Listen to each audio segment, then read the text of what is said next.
우리가 사는 이 시대는 단순히 일을 잘하는 사람이 아닌 그 일에 대한 깊이 있는 지식과 철학을 가진 전문가를 원합니다.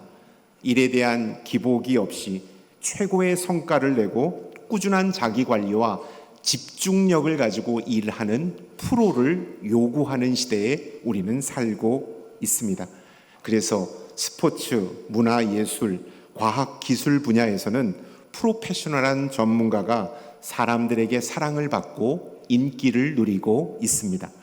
전문가와 프로들이 왜 이렇게 큰 인기와 사랑을 받는가? 그들은 빠르게 변화하는 세상에서 경쟁력을 가지고 있습니다. 뿐만 아니라 문제를 해결할 수 있는 능력이 있습니다. 해결사의 본능을 그들은 갖고 있기 때문에 앞으로 전문가와 프로들이 더 각광받는 시대가 될 것으로 예상이 됩니다. 세상의 다양한 분야에서 프로와 전문가를 요구하는 것처럼 영적인 세계에서도 프로와 전문가의 자세를 요구한다라는 사실을 우리는 기억해야 합니다. 왜냐하면 지금 우리가 살아가는 이 시대는 사단의 공격과 유혹이 이전보다 더 강력한 시대이기 때문입니다. 세속주의가 그리스도인들을 물질과 쾌락으로 유혹하고 공격합니다. 개인주의가 우리를 하나님과 교회 공동체로부터 떨어뜨리려 하고 있습니다. 마지막으로 도덕적 상대주의가 성경의 절대 진리를 부정하고 각자 소견에 옳은 대로 행하도록 만들고 있는 시대이기 때문입니다. 이렇게 위험한 시대이기 때문에 우리 그리스도인들은 믿음과 신앙에 관한 한 프로가 되어야 한다라는 것입니다. 아마추어 신앙생활로는 사단의 파상 공세를 당해낼 재간이 없습니다. 아마추어 신앙은 외부 환경과 변화에 따라 지금 현재 내 신앙의 감정과 기분에 따라 믿음이 달라지기 때문에 사단의 주도 면밀한 공격에 속수무책으로 당하고 말기 때문입니다. 그러나 영적인 프로는 다릅니다. 영적인 프로는 하나님의 말씀에 중심을 두고 행동하기 때문에 그들은 환경과 감정에 쉽게 휘둘리지 않습니다. 그래서 신앙의 기복이 그리 크게 나타나지 않는 것을 보게 됩니다. 성경은 우리 모두가 다 영적인 아마추어가 아니라 영적인 프로가 되기를 원하고 있다라는 사실입니다. 에베소서 4장 13절의 말씀을 우리 함께 읽어보도록 하겠습니다. 우리가 다 하나님의 아들을 믿는 것과 아는 일에 하나가 되어 온전한 사람을 이루어 그리스도의 장성한 분량이 충만한 데까지 이르르니 아멘. 온전한 사람이 되게 한다. 전문가가 되게 한다라는 것입니다. 충성한 분량, 그리스도의 장성한 분량에 이르기까지 이끈다라는 것은 진정한 프로가 되기를 원하신다라는 말씀이 배어 있다라는 것입니다. 여러분, 영적인 프로란 어떤 사람을 지칭하는 것일까요? 신앙생활에 있어서 높은 수준의 성숙성과 깊이를 가진 성도를 말합니다. 그들은 머리로만 신앙생활하는 것이 아니라 손과 발을 통하여 실제 삶을 통하여 말씀을 살아내는 자가 이 시대의 진정한 영적인 프로라고 할 수 있겠습니다. 그렇다면 영적인 프로가 되기 위하여 우리는 어떠한 노력을 기울여야 할까요? 우리가 방금 읽은 이 히브리서의 말씀은 신앙의 성숙과 그리스도인들의 책임 있는 삶에 대하여 우리에게 말씀하고 있습니다. 오늘 읽은 이 본문 말씀은 신앙생활은 정체하는 것이 아니라 성장하는 것임을 우리에게 가르쳐주고 있습니다. 예수 믿고 구원받았으니 이제 나는 끝이다. 예수 믿고 구원받았고 나는 교회에서 직분도 받았고 이곳에서 오랫동안 신앙생활했으니 나는 이제 끝이다 라고 마침표를 찍으면 안 된다라는 것입니다. 우리의 신앙은 주님 부르시는 그날까지 계속해서 더욱더 전진하고 더욱더 성숙되어야 한다라는 사실입니다. 구원은 단순히 시작일 뿐 그 이후의 삶에 대해서 성화와 하나님의 뜻을 이루는 과정이 우리 가운데 남아 있다라는 것입니다. 기독교 변증학자인 C.S. 루이스는 구원 후에 그리스도인의 삶에 대하여 이렇게 정의하고 있습니다. 우리는 그리스도를 닮아가는 과정에 있는 자들입니다. 그것이 바로 구원이며 그것은 단순히 한 번의 사건이 아니라 하나님과의 관계에서 계속적으로 성장하는 과정입니다. 우리의 신앙생활은 신앙이 지날수록, 시간이 지날수록 깊이 있고 성숙하게 자라야 합니다 라고 말하고 있습니다. 우리의 신앙은 주님 부르시는 날까지 계속해서 자라야 한다라는 것을 말하고 있는 것입니다. 그런데 이 히브리서의 수신자들, 이 성도들은 여전히 영적인 유아 상태에 머물고 있음을 오늘 말씀은 우리에게 지적하고 있습니다. 그들의 신앙이 성장하지 않았던 것이죠. 그래서 그 말씀을 지적하고 있는 것입니다. 왜 그들은 영적인 유아 상태에 머물러 있었을까요? 결론부터 말씀드리면 영적으로 성장할 수 있는 환경이 허락되지 않았기 때문입니다. 성장할 수 없는 환경 가운데 놓여 있었기 때문에 그들은 여전히 영적인 유아 상태에 머물러 있었던 것이죠. 그 당시 시대적 상황, 사회적 배경을 살펴보면 외부적으로는 로마의 강력한 박해와 핍박이 가해지던 시대였습니다. 또 그들은 유대 사회에서 개종한 그리스도인들이었기 때문에 유대 사회의 배척, 사회적 압력을 받아야만 했습니다. 외부적으로, 내부적으로 큰 어려움 가운데 그들은 처해 있었기 때문에 그들의 신앙을 지키기가 무척 어려웠다라는 것입니다. 이렇게 영적으로 열악한 환경은 그들의 믿음을 연약하게 만들었습니다. 그들의 믿음을 자라지 못하고 그냥 멈춰버리게 했다라는 것을 우리가 알 수가 있는 것입니다. 여러분, 똑같이 신앙생활을 해도요, 환경이 어려우면 어려울수록 더욱더 뜨겁게 신앙생활하는 성도님이 계신가 하면 환경에 따라 우리의 믿음이 오르락내리락하는 성도가 있습니다. 안타깝게도 이들은, 히브리서에 나오는 이들은 외부 환경에 따라 믿음이 오르락내리락하는 사람들이었음을 보게 됩니다. 그래서 믿음이 자라지 않았던 것이죠. 찰스 스펄전 목사님은요, 신앙의 변덕스러움 또 흔들리는 믿음에 대하여 이렇게 말했습니다. 참된 믿음을 우리에게 설교하고 있는데요, 참된 믿음은 태양이 빛나든 폭풍이 불든 변하지 않는 믿음이다. 어떠한 상황 가운데서도 요동하지 않는 것이 참된 믿음이고 프로가 가져야 할 신앙의 자세라는 것을 우리에게 말하고 있는 것이죠. 오스왈드 챔버스도 신앙의 일관성에 대하여 이렇게 말했습니다. 신앙은 기분이나 환경에 좌우되는 것이 아니라 하나님의 신실하심에 근거합니다.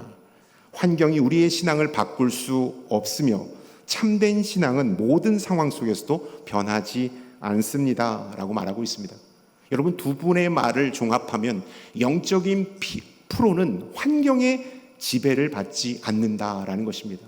내 경제적인 상황에 따라 우리의 믿음이 흔들리지 않는다라는 것입니다. 내 건강에, 질병의 유무에 따라 우리의 신앙이 요동치지 않는다라는 것입니다. 어떠한 상황 가운데서도 흔들리지 않는 굳센 믿음을 갖고 있는 자가 영적인 프로라는 사실을 다시 한번 깨닫게 되는 것입니다. 12절의 말씀에 보면 때가 오래되었으므로 라는 말씀이 있습니다. 이 때가 오래되었다라는 것은 그들이 신앙생활한 지 오래되었다라는 것을 말씀하고 있는 것이죠. 그럼에도 불구하고 그들은 여전히 영적인 초보 수준을 벗어나지 못했다. 그래서 단단한 음식, 성숙된 그리스도의 삶을 살아가지 못했다. 그래서 젖을 먹는 영적인 유아 상태에 머물고 있었다라고 말씀하고 있는 것입니다. 여러분, 신앙의 연수가 우리를 영적인 프로로 만들어주지 못함을 다시 한번 깨닫게 되는 것입니다. 오랫동안 예수 믿었다고, 신앙에 대해서 내가 많은 것을 알고 있다고 우리의 신앙이 성숙되지 않는다라는 것입니다. 윌로우 클리닉 교회를 담임 목사하셨던 빌 하일벨스 목사님께서 쓰신 리더십의 용기라는 책이 있는데요, 그 책에서 목사님은 이렇게 말했습니다. 신앙의 깊이는 우리가 쌓은 경험의 양에 달려있지 않습니다. 신앙이 성숙하기 위해서는 그 경험을 통해 배운 것을 실제 삶에서 적용해야 합니다. 우리가 배우고 익힌 것, 이것이 우리의 신앙의 성숙을 만들어주지 못한다라는 것입니다. 배우고 익힌 것을 실제 삶으로 살아낼 때 우리는 진정한 프로가 될 수 있음을 말하고 있는 것이죠. 경험이 중요한 것이 아니라 실제 삶이 중요함을 우리에게 알려주고 있다라는 것입니다. 어떠한 상황 속에서도 흔들리지 않는 믿음의 소유자가 우리 자신이 될 수 있기를 축원합니다. 아멘. 영적인 성숙은 훈련과 실천, 말씀을 깊이 경험하는 삶을 통하여서 이루어진다라는 것입니다. 시간과 연수는 우리를 성숙의 자리로 인도하지 못합니다. 어떻게 해야 될까요? 저는 성경 말씀을 깊이 뿌리내리고 성령의 인도하심을 받아 성령의 거룩한 열매를 맺을 때 우리가 진정한 영적인 프로가 될 수 있다라는 것입니다. 말씀의 뿌리를 깊이 내리고 그 말씀이 가르쳐주는 대로 우리가 삶을 살아가며 그 말씀을 통하여 우리의 삶의 거룩한 열매가 맺히는 것, 이것이 바로 영적인 프로의 삶이라는 것을 성경은 우리에게 가르쳐주고 있는 것입니다. 12절의 말씀 함께 읽겠습니다. 때가 오래되었으므로 너희가 마땅히 선생이 될 터인데 너희가 다시 하나님의 말씀의 초보에 대하여 누구에게서 가르침을 받아야 할 처지니 단단한 음식은 못 먹고 젖이나 먹어야 할 자가 되었도다.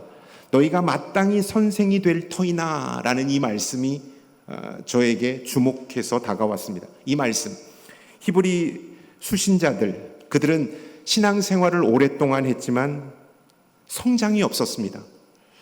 선생이 될 그 시즌이 되었는데도 그들은 여전히 영적인 유아 상태에서 젖을 먹고 있었다라고 성경은 말씀하고 있습니다.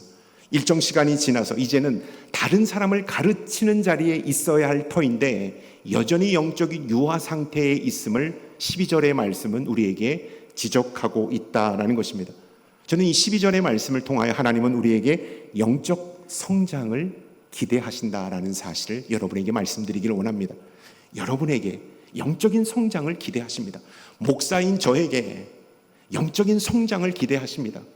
집사로, 권사로, 장로로 하나님의 거룩한 직분을 받은 우리에게도 역시 영적인 성장을 하나님은 기대하고 계시다라는 사실을 우리가 꼭 기억해야 하는 것입니다. 안타까운 것은요, 세상의 전문가와 프로가 되기 위해 우리는 시간과 노력을 아끼지 않습니다. 그 자리에까지 오르기 위하여 최선의 노력을 다하는 우리의 모습을 발견합니다. 그러나 영적인 프로가 되기 위해서는 우리는 주저하는 우리의 연약함을 보게 되는 것입니다. 왜 그럴까요? 세상의 프로에게는 영예와 인기와 부와 권력을 안겨줍니다. 그러나 영적인 프로에게는 이름 없이 빚도 없이 희생하고 손해보는 예수 그리스도만을 위하여 살아가는 그 엄청난 십자가가 허락되기 때문에 우리는 영적인 프로 앞에 나아가기를 주저하고 있다라는 것입니다. 그러나 하나님은 우리가 영적으로 성숙되어 영적인 프로가 되기를 원하신다라는 사실을 여러분 기억할 수 있기를 바랍니다. 아멘. 12절의 말씀을 보면 다시 하나님의 말씀의 초보에 대하여 누구에게 가르침을 받아야 할 처지니 라고 말하고 있습니다. 너희가 이제는 선생이 되어야 할 때에 누구에게 가르침을 받고 있다니 참 안타깝구나, 참 마음이 아프구나 라는 말씀이 12절의 말씀 가운데 들어있다라는 것입니다. 야, 너 지금까지 뭐 했냐? 얼마나 신앙생활 오래 했는데 이 정도밖에 성장하지 못했어 라고 책망하는 말씀이기도 하지만 한편으로는 그래, 늦지 않았어. 늦었다고 생각할 때가 가장 빠를 때야. 지금부터 다시 시작하면 돼 라는 이 경고의 말씀, 다시 결단의 말씀을 12절은 우리에게 하고 있다라는 것입니다. 여러분, 우리 성도님들 가운데 믿은 지는 오래되었지만 제가 영적인 성장과 성숙을 경험하지 못했습니다 라고 생각하시는 분이 계십니까? 여러분, 늦었다고 생각할 때가 가장 빠른 때라는 사실을 기억할 수 있기를 바랍니다. 지금부터 다시 시작하면 우리는 결코 늦지 않다라는 것입니다. 그런데 신앙의 성장과 성숙은 단기 속성으로 이루어지지 않는다라는 것입니다. 시간을 오래 하며 마치 씨를 땅에 심고 시간이 기다렸다가 나무가 자라고 열매가 맺기까지 많은 시간이 소요되는 것처럼 우리의 신앙이 성장하고 영적인 프로의 삶을 살기 위해서는 노력도 노력이지만 시간도 걸린다라는 사실을 우리는 기억해야 합니다. 그렇기 때문에 신앙의 기초를 쌓는 것이 무척 중요합니다. 영적인 베이스가 탄탄해야 우리는 더 높은 믿음의 지경으로 나아갈 수 있기 때문입니다. 많은 스포츠 스타들이요, 기본기를 강조합니다. 프로 선수들이지만 그들이 강조하는 것은 기본입니다. 기본기를 잘 익혀야 엄청난 응용 동작을 할 수 있기 때문입니다. 우리 그리스도인들도 마찬가지입니다. 높은 믿음의 지경까지 이르기 위해서 어떤 특별한 과외나 어떤 신령한 사람으로부터 안수받아서 이루어지는 것은 단 한 건도 없다라는 것입니다. 신앙의 성장, 성숙은 시간을 오래 가지고 열심히 기본을 익히며 최선을 다하여 하나님 앞에 바로 설 때 우리는 영적인 프로가 될 수 있다라는 것입니다. 아직 믿음이 영적인 초보 단계에 머물고 계신 성도님이 계신다면 늦었다고 조급해하지 않기를 바랍니다. 여러분에게 허락된 영적인 기본 베이스를 잘 익히고 다질 수 있는 우리가 됐으면 좋겠습니다. 영적인 프로가 되려면 기본에 충실해야 합니다. 영적인 기본은 어떤 것일까요? 신앙 고백. 예수 그리스도를 향한 우리의 신앙 고백이 가장 기본이 되어야 합니다. 사도 베드로가 고백했던 것처럼 주는 그리스도시요 살아계신 하나님의 아들이십니다 라는 이 고백이 우리 가운데 기본 베이스가 되어야 합니다. 그런 다음에 기도와 말씀, 예배가 우리 안에 녹아질 때 우리는 기본기를 탄탄하게 갖춘 그리스도인으로 성장할 수 있다라는 것입니다. 감리교를 창시했던 존 웨슬리 목사님께서 이런 말을 했습니다. 신앙의 깊이는 우리가 기도와 말씀에 얼마나 의존하느냐에 따라 달려있다. 기도는 하늘과의 연결을 강화하고 말씀은 우리의 마음을 변화시킨다. 존 웨슬리 목사님은 기독교 신앙의 기본이 기도와 말씀이다라는 것입니다. 이 기도와 말씀의 양날의 축을 잘 다질 때 우리는 더 깊은 믿음의 지경으로 나아갈 수 있다라는 사실을 말씀하고 있습니다. 여러분, 신앙의 성숙에는 왕도가 없는 것입니다. 저는 대학 입학 학력고사 세대인데요. 그때 학력고사가 끝나면 꼭 만점 받은 학생을 기자들이 찾아가서 인터뷰를 했습니다. 만점 맞은 비결이 뭡니까? 어떻게 공부했길래 만점을 맞았습니까? 그때 천편일률적으로 이런 말을 했죠. 저는 학교 수업에 충실했고 선생님의 말씀을 잘 들었고 그 다음에 뭐죠? 뭐 중심으로 공부했다고 하죠? 교과서 중심으로 공부를 했습니다. 정말로 너무나도 천편일률적인 대답입니다. 그런데 신앙의 프로가 되기 위한 방법이 바로 이와 같습니다. 하나님의 말씀을 깊이 묵상하고 하나님을 깊이 예배하며 그 말씀대로 살아가고 그 말씀을 따라 기도할 때 우리의 영적인 성장과 성숙이 일어난다라는 것입니다. 영적인 프로가 된다라는 사실을 우리는 기억해야 합니다. 2008년도 최고 세계 베스트셀러작으로 나왔던 책이 있는데요. 아웃라이어라는 책입니다.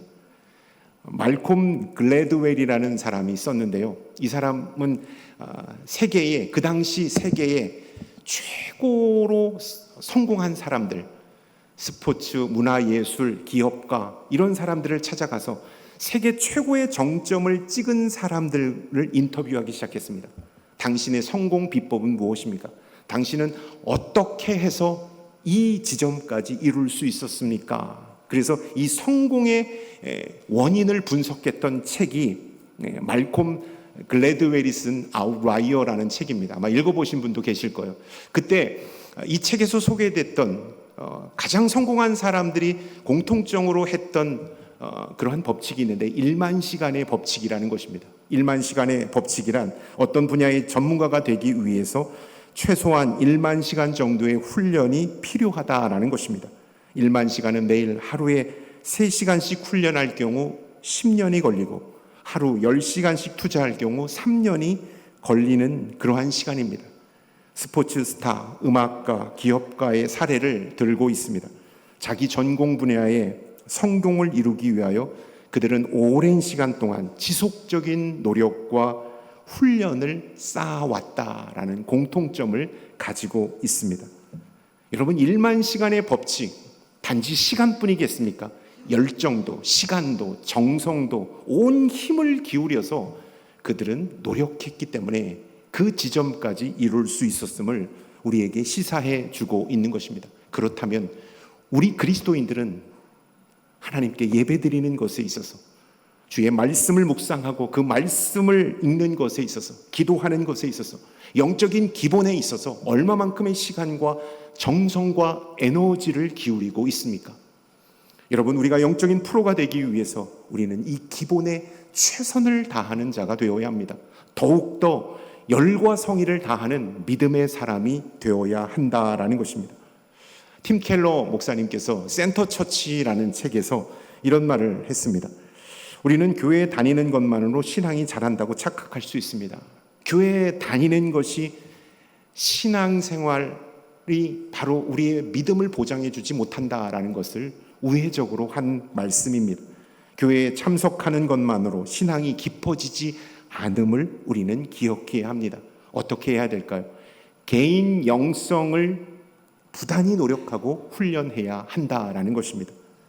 14절의 말씀 함께 읽겠습니다. 단단한 음식은 장성한 자의 것이니 그들은 지각을 사용함으로 연단을 받아 선악을 분별하는 자들이니라. 성숙한 신앙인이 어떻게 단단한 음식을 먹게 되는지를 설명하고 있습니다. 영적인 성숙한 사람이 어떻게 이 땅에서 승리하고 있는지를 14절은 우리에게 가르쳐주고 있다라는 것입니다. 어떻게 승리하였을까요? 14절의 말씀에 보면 지각을 사용한다라고 말하고 있습니다. 그들은 지각을 사용함으로, 그 지각을 연마함으로 영적인 성숙의 자리에 이르렀다고 말하고 있습니다. 지각을 사용한다라는 것은 영적인 감각, 판단력과 분별력을 의미하는 것입니다. 이 영적인 감각을 부단히 노력하고 열심히 훈련해서 최고로 민감한 단계에 이르게 했다. 그러므로 그들은 딱딱한 음식, 영적인 성공, 성숙을 이루었다라는 사실을 우리에게 말씀하고 있습니다. 이 14절의 말씀에 보면 영적 성숙의 결과, 그걸 어떻게 판단할 수 있느냐? 끝절에 보니까 선과 악을 분별하는 자니라. 여러분, 이 시대의 영적인 성숙함은 말씀의 능통함을 갖고 있는 자에게서 나오지 않습니다. 거룩하게 기도하고 멋진 영적인 퍼포먼스를 하는 사람에게 나오지 않는다라는 것입니다. 영적인 성숙도는 어떤 사람에게 나오는 것일까? 하나님이 기뻐하시는 일, 하나님이 싫어하시는 일을 옳게 분별할 수 있는 자가 영적으로 성숙한 자입니다. 하나님이 지금 이 시대에 무엇을 원하시는지, 어떠한 삶을 살아가기를 원하시는지를 깨닫는 자가 영적으로 성숙한 자라는 사실을 분명하게 성경은 우리에게 말씀하고 있다라는 것입니다. 우리 모두가 다 선과 악을 분별하는, 이 시대에 하나님이 원하시는 것을 분별해내는 영적으로 성숙한 자가 될 수 있기를 축원합니다. 아멘. 14절의 말씀에 보면 영적 성숙은 훈련을 통하여 이루어짐을 가르쳐주고 있다라는 것입니다. 그들은 지각을 사용함으로 연단을 받아 선악을 분별하는 자들이라. 영적인 감각을 키우기 위하여 연단을 받는다고 말씀하고 있습니다. 그것을 최고조로 끌어올리기 위하여 노력과 시간과 애정과 정성을 쏟고 나아간다라는 것을 말씀하고 있다라는 것입니다. 지속적인 훈련을 통하여 우리는 영적인 성숙의 단계에 이룰 수가 있다라는 것입니다. 리차드 포스터 영성가죠. 그분이 이렇게 말했습니다. 영적 성숙이 일회적인 경험이나 단순한 의지로 이루어지는 것이 아니라 지속적인 훈련과 하나님께 대한 순종으로 이루어진다라고 말하고 있는 것입니다. 영적인 그러한 성숙은 단 일회성의 사건으로 끝나는 것이 아니라 지속적인 훈련과 하나님께 대한 순종으로 이루어진다라는 것을 말씀하고 있는 것입니다. 우리가 착각하고 있는 것 중에 하나가 예배 열심히 드리고 사역 열심히 하면 영적으로 성숙한 사람이 된다, 거룩한 사람이 된다라고 그렇게 생각하시는 분이 있습니다. 물론 열심히 예배드리고 사역하시는 분은 영적인 환경 가운데, 성숙할 수 있는 환경 가운데 놓여지는 것은 맞습니다. 그러나 열심히 교회 봉사하고 교회 다닌다고 반드시 영적인 성숙이 뒤따르는 것은 아니라는 사실을 우리는 기억해야 합니다. 어떻게 해야 될까요? 지금 말씀했던 것처럼 말씀을 꾸준히 묵상하고 묵상한 말씀을 삶에서 실천하며 하나님의 뜻에 순종하기 위하여 인내하고 기다리며 기도로 나아가는 삶이 뒷받침될 때 우리는 비로소 그때 영적인 성숙을 경험할 수 있다라는 것입니다. 여러분, 프로는 경쟁 상대를 주변 사람에게 두지 않는다고 말합니다. 내 자신에게 둔다고 말합니다. 이전에 나의 그 실력과 프로는 늘 경쟁한다고 말합니다. 그러나 아마추어는 다릅니다. 다른 사람과 경쟁에 집중합니다. 타인과 비교해서 실력이 나오면 연습을 게을리합니다. 그러나 프로는 지속적인 성장에 중점을 두고 최선을 다하여 열심을 냅니다. 그러나 아마추어는 단기적 성취나 일회성 성공에 목표를 두고 만족하게 되는 경우를 보게 된다라는 것입니다. 그러나 영적인 프로는 끊임없는 노력을 통하여 더 높은 지경으로 나아가게 된다라는 것입니다. 영적인 프로가 되려면 주변 사람들과 비교하려는 어리석음을 범하지 말아야 합니다. 주변의 칭찬과 평가에 의존하지 말아야 합니다. 오직 이전의 나와 견주어 그보다 더 발전된 나를 만들기 위하여 끊임없이 노력하는 길만이 바로 우리가 프로가 될 수 있는 길이라는 것입니다. 앞으로 제가 두 책을 소개할 텐데요. 여러분 시간이 되시면 꼭 한번 이 두 책은 읽어보셨으면 좋겠습니다. 존 스타트 목사님이 쓰신 그리스도인의 기본이라는 책에서 이렇게 말합니다. 신앙은 결코 다른 사람과 비교하는 것이 아닙니다. 우리의 성장은 하나님과의 관계에서 이루어지며 하나님 앞에서의 겸손이 진정한 믿음을 결정짓습니다 라고 말하고 있습니다. 하나님과의 관계가 친밀해야 우리는 영적인 성숙을 이룰 수 있습니다. 마틴 로이드 존스 목사님, 일전에 제가 설교 때 인용했던 책이기도 했는데요, 영적 침체라는 책을 통하여 영적 성장과 성숙에 대하여 이렇게 정의하고 있습니다. 당신의 신앙을 다른 사람과 비교하려는 유혹이 올 때마다 그것은 영적 교만으로 이어지기 쉽습니다. 우리는 하나님과의 관계 속에서 우리의 신앙을 가꾸어야 합니다 라고 말하고 있습니다. 비교가 아니라 하나님 앞에서 나를 끊임없이 성찰하고 하나님 앞에서 나를 비추어 날마다 새로운 사람이 되고자 몸부림치고 하나님 앞에 나를 회개하며 다시 말씀 앞에 나를 비출 때 우리는 영적인 성숙의 자리로 나아갈 수 있다라는 것입니다. 안타까운 것은 그동안 우리는 직분으로 비교했습니다. 믿은 연수로 비교했고 맡고 있는 사역으로 인하여 열등감을 느낄 때도 있었고 다시 우월감을 느낄 때도 있었습니다. 그러나 주님은 우리가 영적인 프로가 되기를 원하십니다. 저는 영적인 프로가 되기 위하여 두 가지를 여러분에게 말씀을 드렸습니다. 영적인 기본에 충실해야 합니다. 기도, 말씀, 예배, 영적인 기본에 충실해야 합니다. 여러분, 이 영적인 기본은 완전히 마스터했다고 해서 다 버리는 것이 아니라 주님 부르시는 날까지 기도, 말씀, 예배는 끊임없이 우리가 다지고 가야 합니다. 똑같은 것을 반복하지만 반복할 때마다 새로운 마음으로 하나님 앞에 나아가는 영적인 기본기에 충실한 사람이 되어야 한다는 것입니다. 그런 다음 더 깊은 신앙의 자리로 나아가야 합니다. 종교 활동을 하는 자가 아니라 삶으로 말씀을 살아내는 자가 되어야 한다라는 것입니다. 여러분, 영적 프로가 되는 길은 쉽지가 않습니다. 그러나 더 깊은 기도, 더 깊은 말씀 묵상, 더 진실된 삶의 예배를 통하여 하나님과의 관계를 견고히 할 때, 그리고 그 안에서 성숙한 사람이 되기를 결단하고 다짐할 때 하나님은 그런 나의 모습을 들어 영적으로 성숙한 자로 영적인 전문가로 세우시기 때문입니다. 여러분, 우리의 삶의 자리에서 영적인 전문가로 하나님 앞에 쓰임받고 하나님 앞에 귀하게 사용되는 믿음의 사람들이 될 수 있기를 축원합니다. 아멘.